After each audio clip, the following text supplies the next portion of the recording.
Hellsgate is a design by Philip Sabin. It was originally published in his book Simulating War, and it was one of the several games included with that book. If you own the book, then you could build the games and just play them, which is great.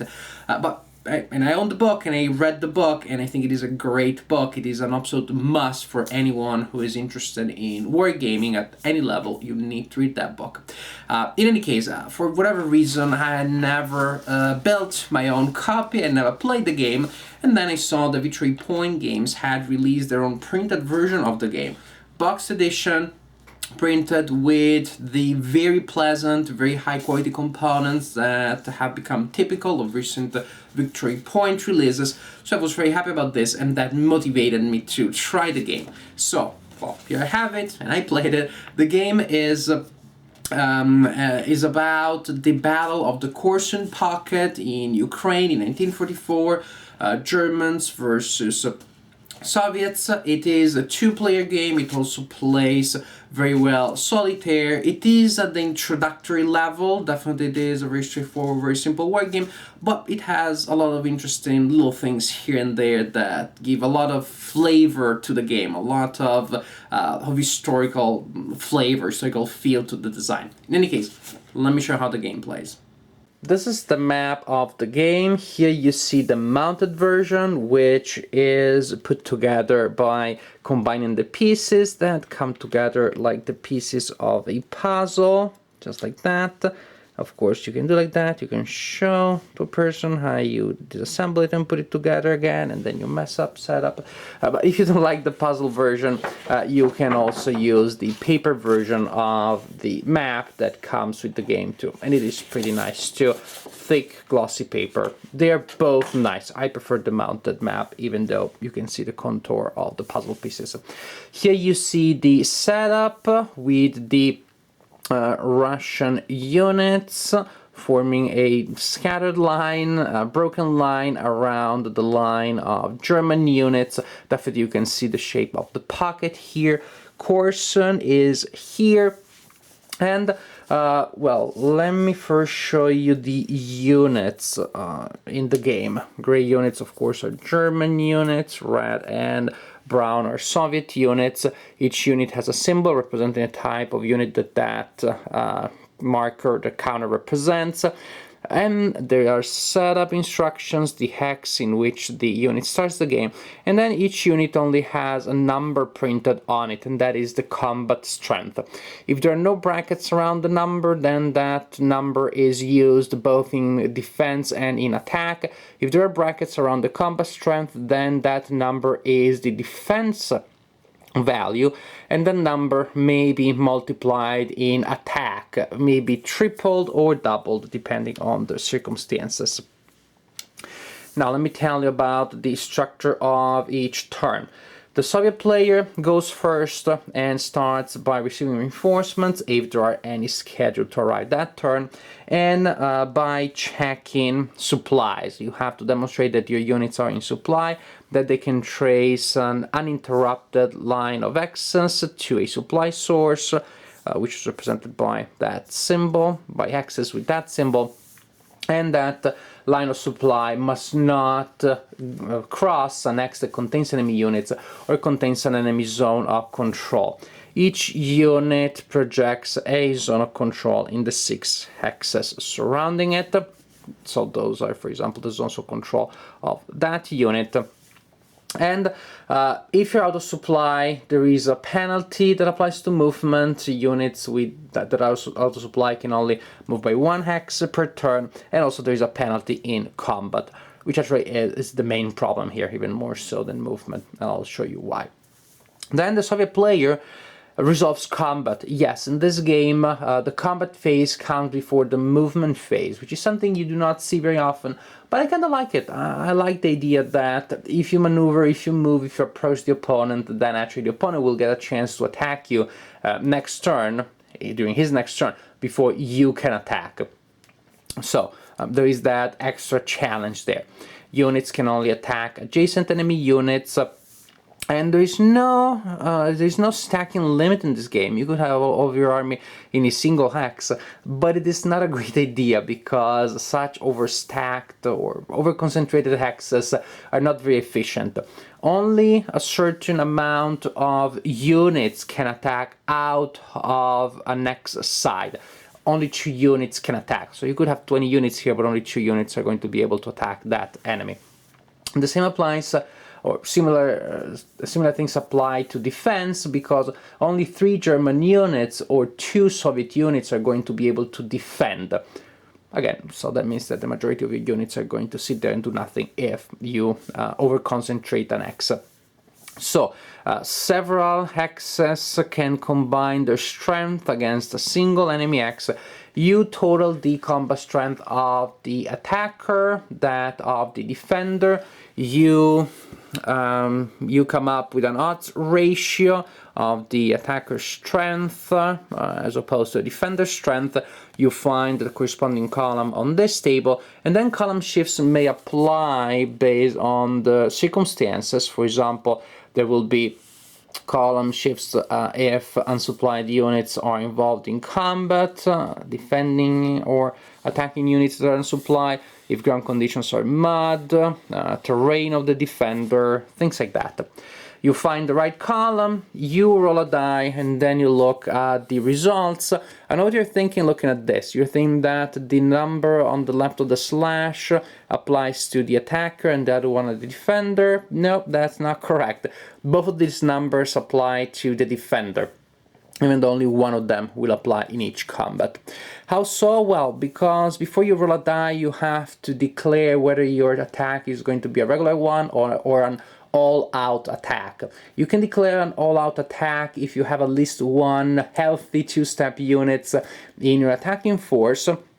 In that case, that unit takes a hit automatically. You just remove a step from that unit before the attack is resolved, then you roll a die, and in that case, in an all-out attack, you will use the number to the right of the slash, and that number represents the number of hits that are going to be applied to the defender.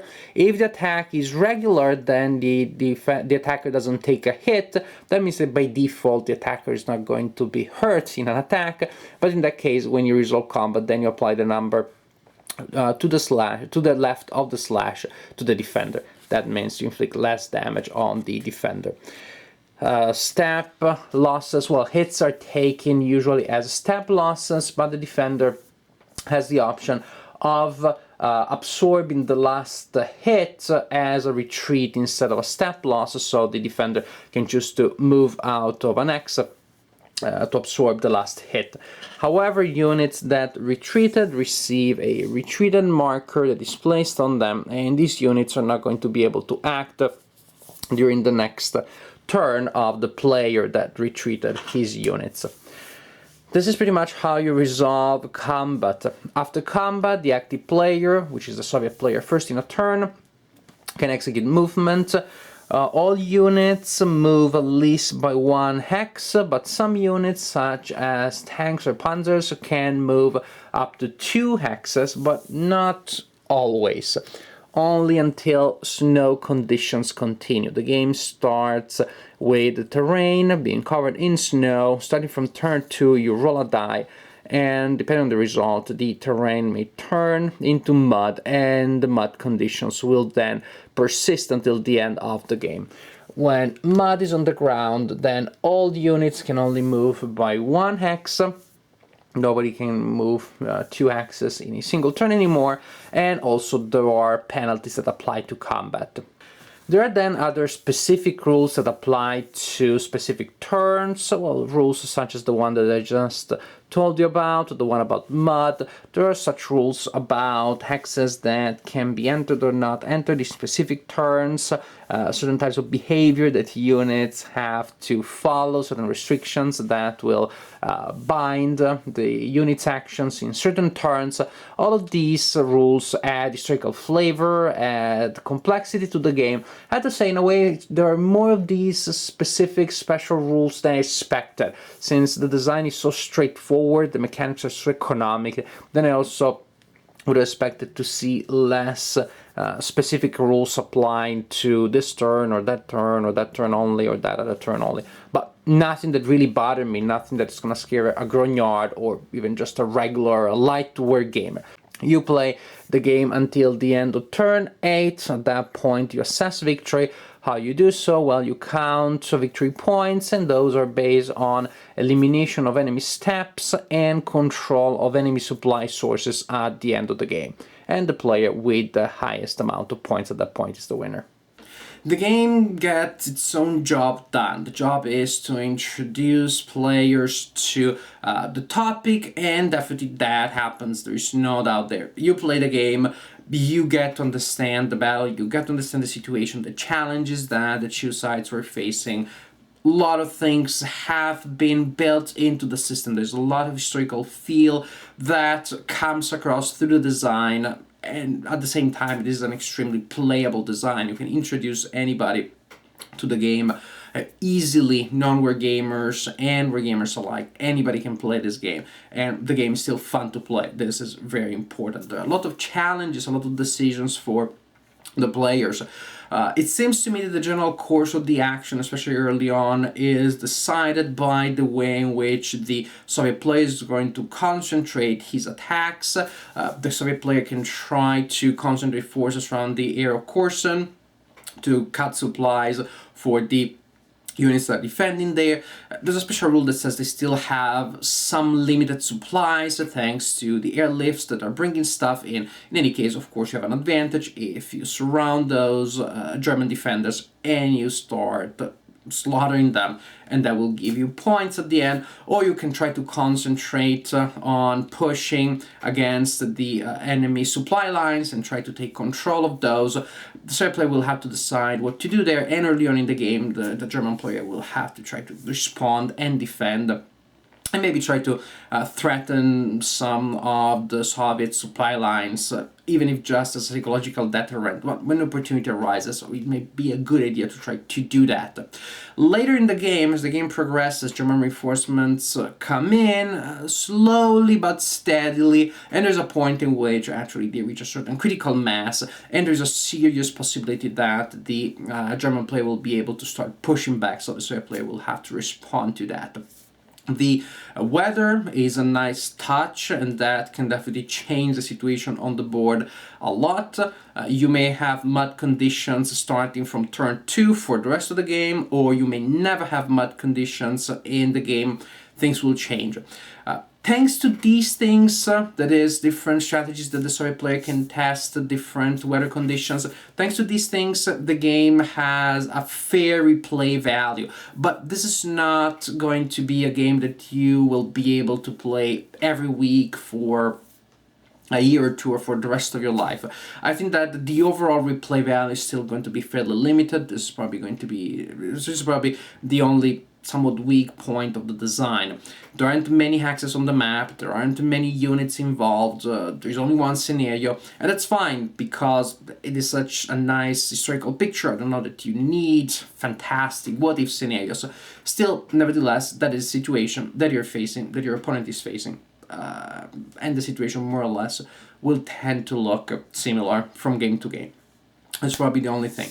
Other than that, this is a design that is solid, that is fun to play, that still allows you to experiment with different things from game to game. Maybe not for a million games, but for a decent amount of games. I think for enough games to make your money worth. If you don't want to invest in the Victory Point Game Edition, you still have the one that comes with the book by Sabin, but I personally am pretty happy that I was able to play the game in this beautiful edition, and definitely this edition looks much better than anything I would have ever been able to assemble by myself.